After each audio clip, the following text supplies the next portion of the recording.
Okay, it's springtime, so we are throwing streamers. This is going to be the Rich Strolis Bloody Baitfish. That is one of my top streamers. When it comes to streamers, I don't really have, a ton of flies that I fish pretty consistently. It's really just whittled down to a few. I'm a big fan of the Sex Dungeon by Kelly Gala. Big fan of this pattern. So I don't really have a ton of streamers in my box. I don't use that many different ones, but this is definitely one of the ones that I use. It's weighted, gets you down quite a bit, great movement in the water, and really easy to tie. So that should be a huge plus. So in the vise is a Gamakatsu B10S stinger hook. That is a size 4. You can switch that up however you'd like. And this is my top streamer thread 6/0 Semper Fly nanosilk. This is absolute rock solid stuff. Really, really hard to break. You can really tension down with this stuff. You can use it to tow things with your car, all kinds of stuff. If you break this thread, I don't know what you are doing at the vise. So we'll get that started. We'll double back. We'll leave a little bit of space behind the eye. You don't really need too much. And the eyes for this fly are going to be these pseudo eyes. I think this is a size medium with the green pupil there. I also tie them with the red. That was the fly that I showed at the beginning. Like that. I do that in the red. I actually kind of like the red a little bit better, but I want to try a couple of the green ones, so this video is going to have green. So we're going to get a few wraps on just to get it on the hook, on the underside of it. And we're just going to start making some tight figure 8 wraps here, try to get that locked in as best we can. These eyes are definitely going to want to move around on you, so you want to get some good tight figure 8 wraps. Also might want to loop down underneath. Just keep your thread under the hook shank. Make some turns, get it locked in there. A couple more turns over the top. Just try to get that locked in as best you can. Now, if you've seen some of my other videos, I've mentioned several times I'm not the biggest glue guy, but this is definitely an area where I do use glue. I like this liquid fusion stuff. I don't quite remember where I got it from, but I'm sure it's readily available pretty much anywhere. And a little bit of it shoot out there. I want to rub that off on some paper. And we'll get some glue on there. I'm just going to let that sit during the tying process. That'll kind of help keep those eyes from moving around. Okay, so first order of business here is we move our thread a little bit towards the back. We need a plume of some white marabou. So what I'm going to do is I'm just going to kind of stroke that back. You don't really need this that long. This is just going to kind of be underneath. So about a hook shank in length or so. We'll move that there, get it cinched down nice and tight. Now I'm going to tie this onto a bare shank. So I'm really going to pull. This is one of the benefits of this 6/0 nanosilk. I mean, I am really cranking down on this thread right now, putting a lot of pressure. That's going to lock that in there without spinning around the hook. If you don't put a lot of pressure on a bare hook shank, because I don't put a thread underbody on this fly. I mean, you could, but I don't really need to with the type of thread I'm using. It'll tend to spin on you. So if you can really crank down on it, that'll be a good thing. I'm getting my marabou caught up a little bit here. Get that out of there. And snip that off. Okay. So while our thread is at the back of the hook, we're going to tie in a couple of materials here. The first thing I'm going to tie in is just a basic standard white rabbit zonker. And I'm just going to bring that out to the front, and I'm going to put my thumb right there where I want to tie that in. And I'm going to pull some of these fibers forward to kind of expose a tie-in point. So they're both going in the opposite direction there. And right there where I want to tie that in, I'm just going to lower that onto the hook and squeeze. If you want, you can wet your fingers a little bit and just kind of pull those fibers forward, get them out of the way. Let's get a loose wrap and then really tighten down. really, really tight wraps, because that's really the only tie-in point on the back, so I like that to be nice and strong. Okay, again, while our thread is in the back, the next thing that I'm going to tie in is a piece of this red medium-size ultra wire.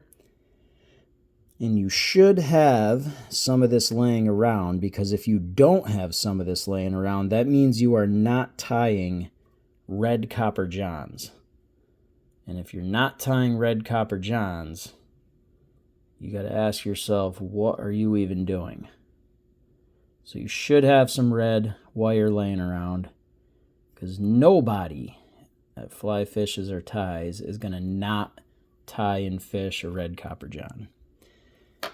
Okay, so the actual pattern for the body part anyway, at this stage calls for some pearl diamond braid. And I do use that. It's great material for the body, but for this, I actually kind of like this small size pearl polar chenille a little bit better. So that's kind of what I've been using lately. So I'm going to take a little bit of that, tie that in. But again, if you don't have the chenille, the diamond braid is what it actually calls for. Similar effects, so you don't gain or lose anything. I just happen to like the chenille a little bit better. Get that tied in nice and tight, and I'm going to bring my thread pretty close to behind the eye and start wrapping that chenille. Just tight wraps all the way up the body. There's really no part of this fly that requires any sort of advanced technique or anything like that. No matter what level of tyer you are, whether you're an expert, beginner, whatever, this is a really great streamer that you can tie pretty easily. Load your box right up with them.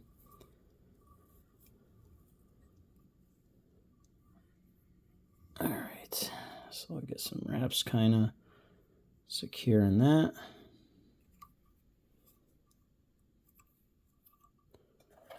And we'll get that snipped out of there. Okay. Next order of business, we are going to take the wire, and I'm going to wrap that a couple of times around where I tied in my zonker. Get a couple of wraps right there. And then I'm going to start bringing this up the body with evenly spaced wraps. Just rib that all the way up to where your thread currently sits. And finish that off. I mean, we're already pretty close to the end of this fly. I mean, as I said in the beginning, this is not a difficult fly to tie. I know I'm blocking the camera right now, but it ended up facing me, so I'm just helicoptering that off. Okay, so for the final step, what we're going to do is we're going to flip this upside down, and we're going to work on the underside of this a little bit.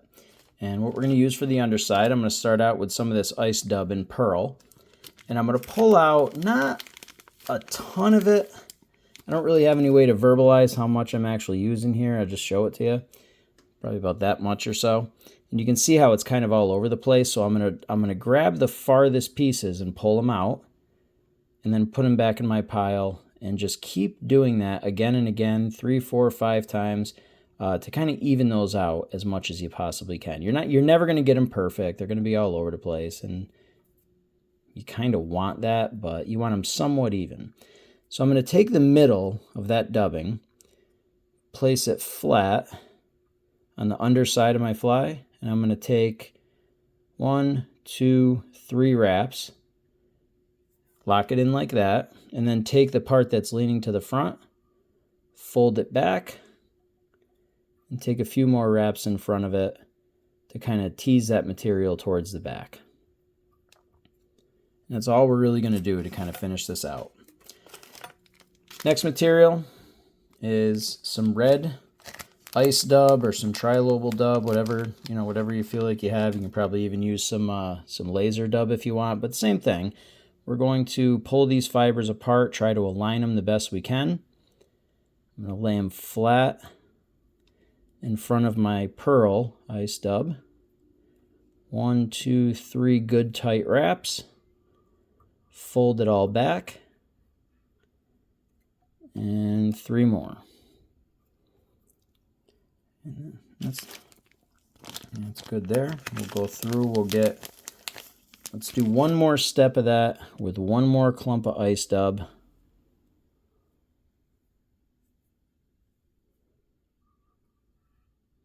Same thing, we'll lay that down flat. Get that tied in. Fold it back. A couple more in front. And we'll flip our fly over. Now we're just going to pull this zonker down. I'm going to pull a few fibers away from the tie-off point. We'll get that right down in the head there. Get a good tight wrap. A couple wraps behind it. Get the excess out of there. We'll clean up the head a little bit. And that is pretty much it. That is a very, very simple fly to tie, super effective. One of my top streamers. You can switch up the colors. I use a gray zonker every once in a while. But that is that. Oh yeah, one more step. Let's run our fingers.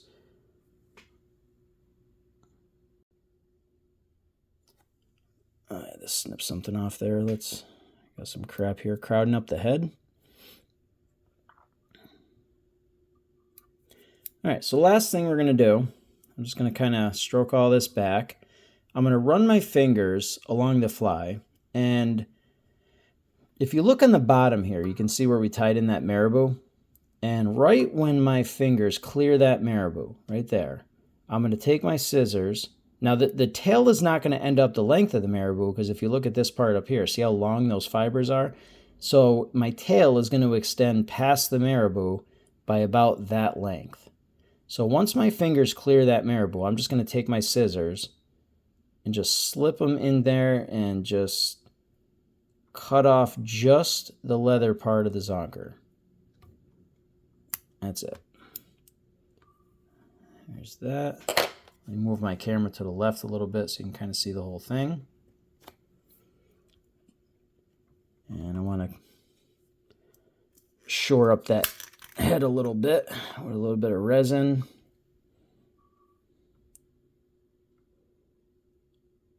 You know, when I tie trout flies, I've got, nymphs, dries, caddis, mayflies, everything you could ever possibly imagine. Streamers, I really keep it simple. Sex Dungeon, this pattern, a couple others here and there, nothing too crazy. But this one you can crank out quite a few. You can really, really do quite a few of these. Another cool little variation of this is I also tie a mini version. Now the mini version is pretty much the same exact thing. You just have to size down your materials. And I think one of the coolest materials for that are some of these micro mink zonkers.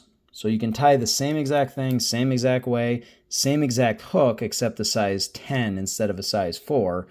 Smaller eyes, obviously, smaller thread, but it's tied the exact same way. Substitute in that mink instead of the rabbit, and you've got yourself a nice little substitute there and a miniature version of that, which is pretty cool. So that is that. That is the bloody baitfish. Really, really, really easy fly to tie. There's not a lot to it. So grab the materials and you can crank out quite a few of those. It's got great action in the water. It's got weight to get you down. Great pattern. So any questions or anything, as always, leave them in the comments and I'll get right back to you.